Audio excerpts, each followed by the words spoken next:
Hi, hello everyone. Hello, Professor Paula.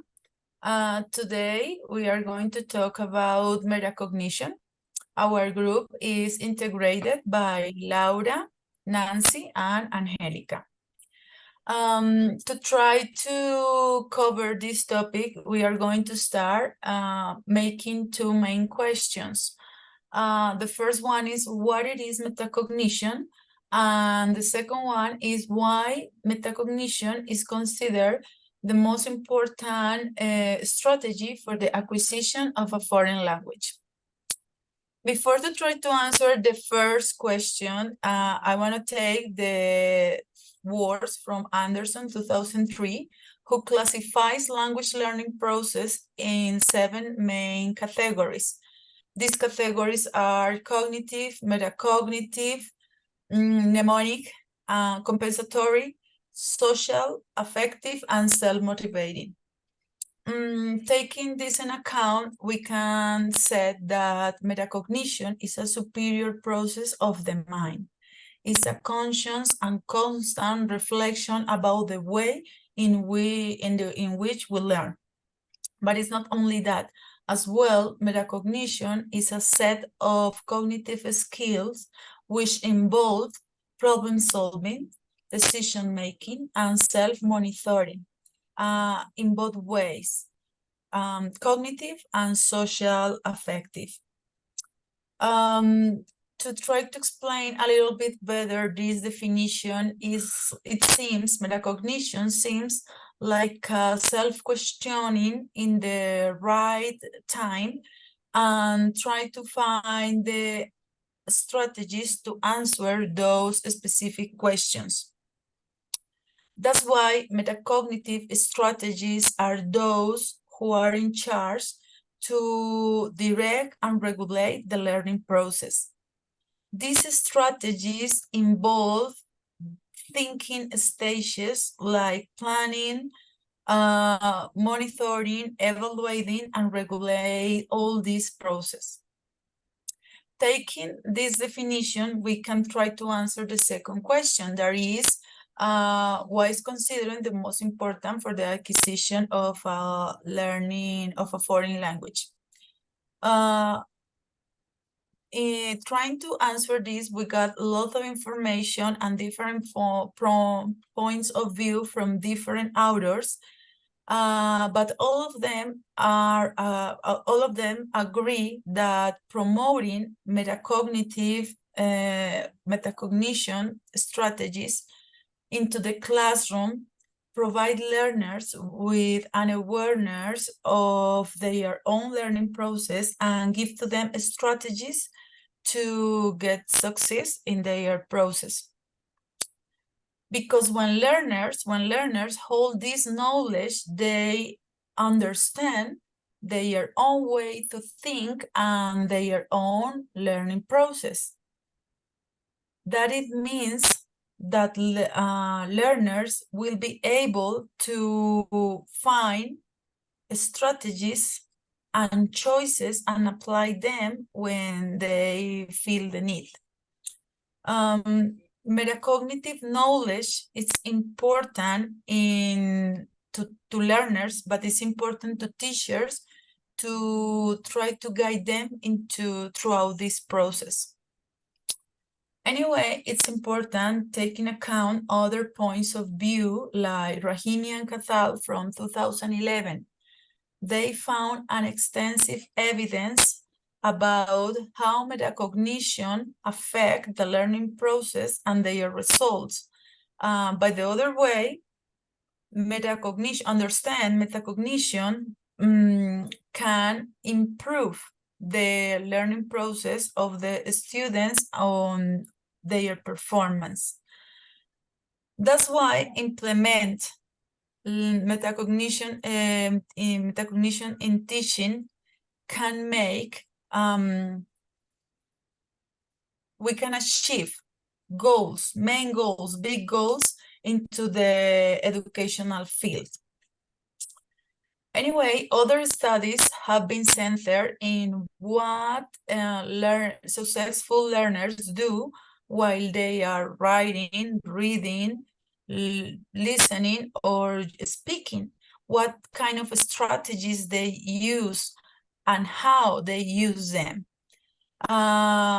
The findings of these studies support the idea that efficient language learners take intentional steps to try to understand what they are doing while they are learning. Other studies try to explain the relationship between metacognition, autonomy, and the influence of these concepts to be successful in the learning. The results are that metacognitive is considered as a previous condition to self-regulation. Because provide knowledge base to handle the stages that we already talked, that are planning, monitoring, and evaluating. And those stages as well are important because help students to take an active role in their own process. Anyway, to go a little bit deeper into these stages, Laura is going to explain us a little bit more. Thank you. So we continue about that Angelica mentioned it. This metacognition refers to all the process of thinking about our own thinking. So that's mean that we understand how we learn and we are conscious about all the process of all the information that we receive. For that reason, it's important for us and for our students to know these three stages. So we start with the first, that is planning. So in this case, in this stage, the planning is involved about the plan to the approach. So to make all the goals, creating all the strategies, and the plan of action before to the students, before to we are teachers, give the students a task. So during this planning phase, all the students take in mind all the requirements of the task, all the questions that had, what resources they needed, and how they will approach the problem of this learning process. And we continue with the second one, is monitoring. In this monitoring stage, we talk about to apply the strategies and how the students working in one task and be conscious about the learning activity, the learning process.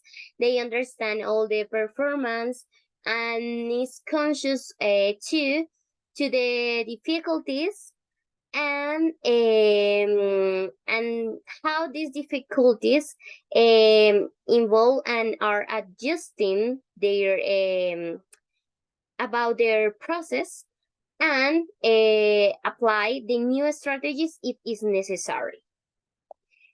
To apply now the access to the task. And the third one and the last is evaluation. So in this case, this evaluation stage is after to all the completion of the task and this learning experience of our students. So during this phase, all the students start to reflect about their the process, all the things that they do, how they work it in this task, and they start to notice all the strengths and the weakness in all the process. So finally, we continue with Nancy about the strategies that we can use in our classroom. Thank you, Laura. About metacognitive strategy in the foreign language classroom, We are going to remember the Anderson classification about language learning strategies in the class. One of them is metacognitive strategies. Metacognitive strategies are those strategies that oversee, direct, and regulate the learning process. In other hand, metacognitive strategies play an important and crucial role in the language learning overall in the language learning experience of the students. In the foreign language classroom, metacognitive strategy refer to a conscious awareness and the opportunity to control that learning. Oxford mentioned that language learning styles and strategies are among the main factors that help determine how well the students learn a foreign language or second language.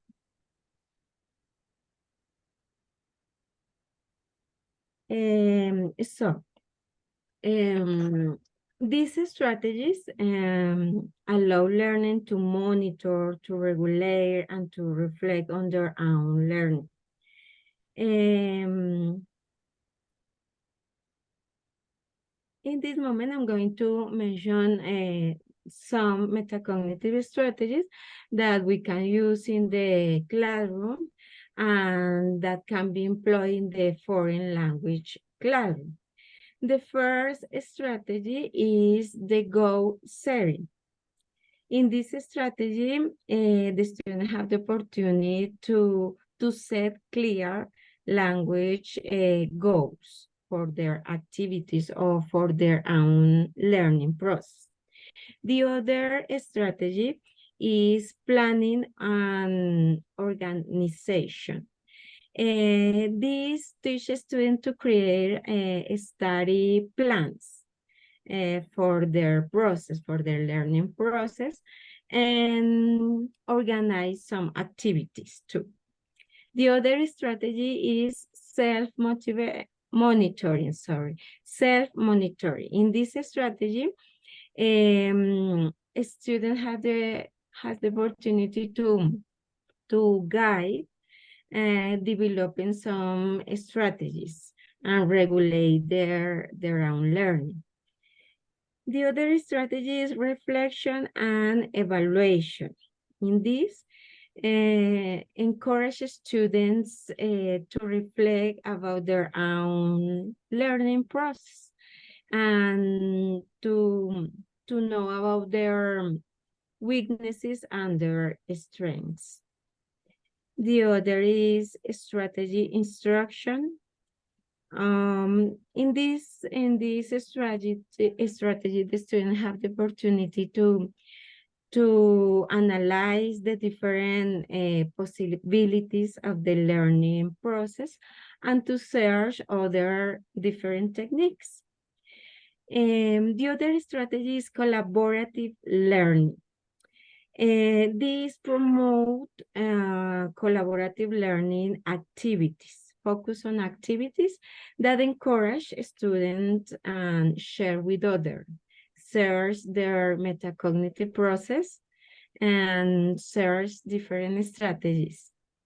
And the last one that I'm going to mention today is the metacognitive questioning.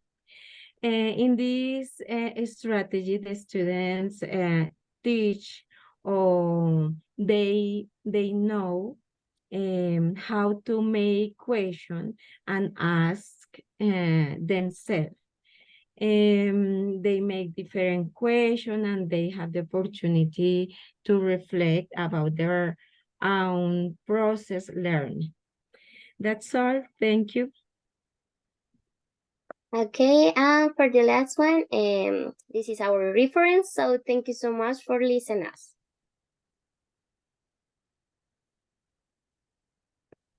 Thank you to everyone.